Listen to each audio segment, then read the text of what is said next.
When the alien cook discovered why humans sing while working, the station's entire kitchen culture transformed. Head chef Ralvor ran the most efficient kitchen in the Federation. Meals prepared on time, zero waste.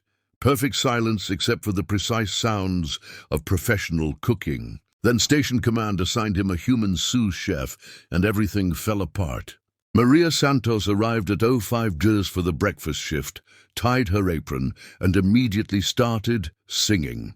Not ceremonial meal preparation chants, not the structured harmonic patterns of crystalline cooking meditation, just random human noises set to melody while she chopped vegetables. Something sweet, Carolyn, Maria belted out, completely off-key, while dicing onions at impressive speed. Ralvor's head ridges flattened in distress. Stop that noise. Can't help it, chef. Gotta have the tunes.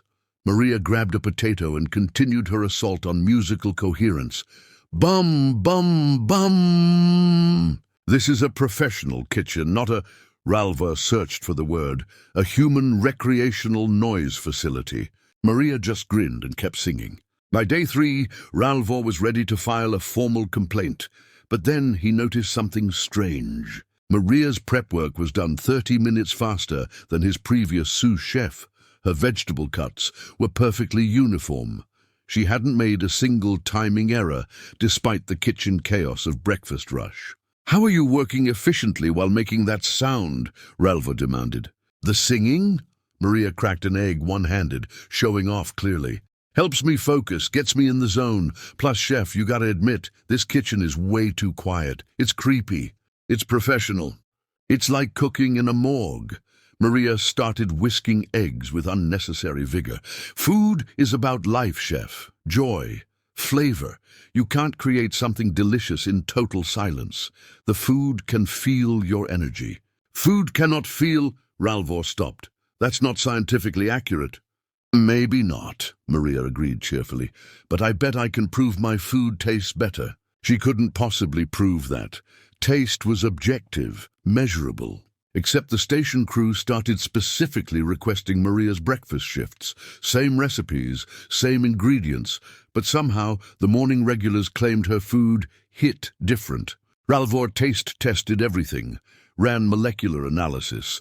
The food was chemically identical to his own preparations. But he had to admit there was something about Maria's dishes, some intangible quality, like the food was happier, which was ridiculous. "Okay, explain the science," Ralvor said during a quiet moment.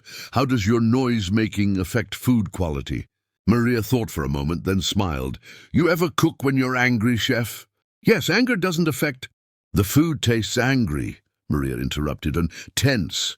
Because you're tense, your movements are sharp, aggressive. You handle ingredients like they're the enemy." She pulled out a tomato and cradled it gently. "But when I'm singing, I'm happy, relaxed.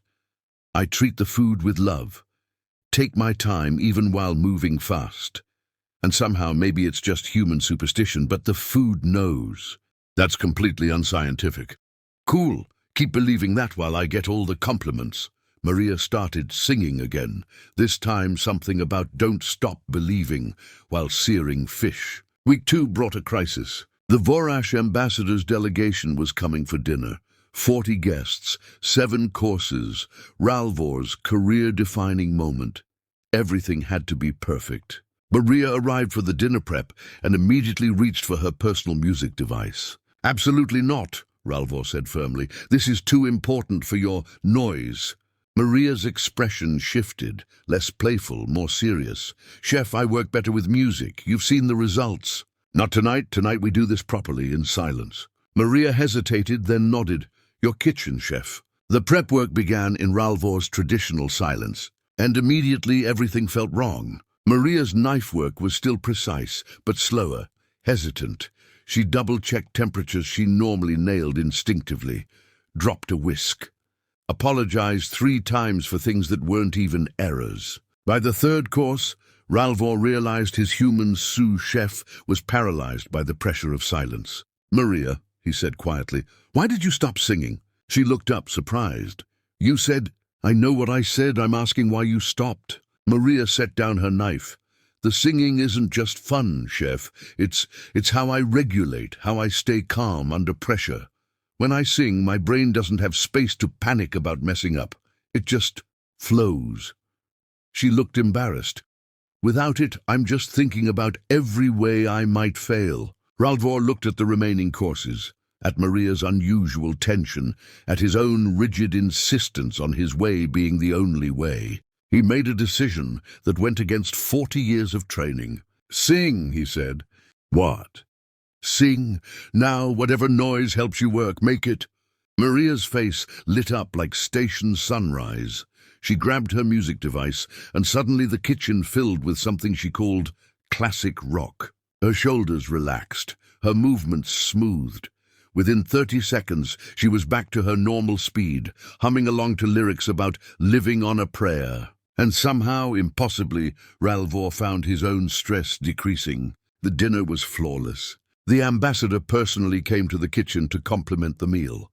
"Whatever you did differently tonight, Chef, the food had life in it." After cleanup, Maria found Ralvor reviewing prep schedules. "Thank you," she said quietly, "for letting me be weird." Ralvor's ridges rippled, his species equivalent of a smile.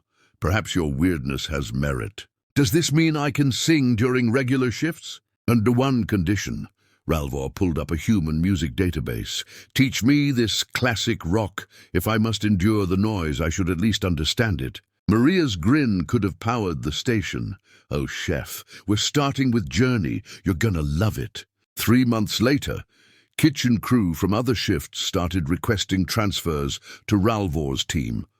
Not because of the food, though that was excellent, but because of the atmosphere.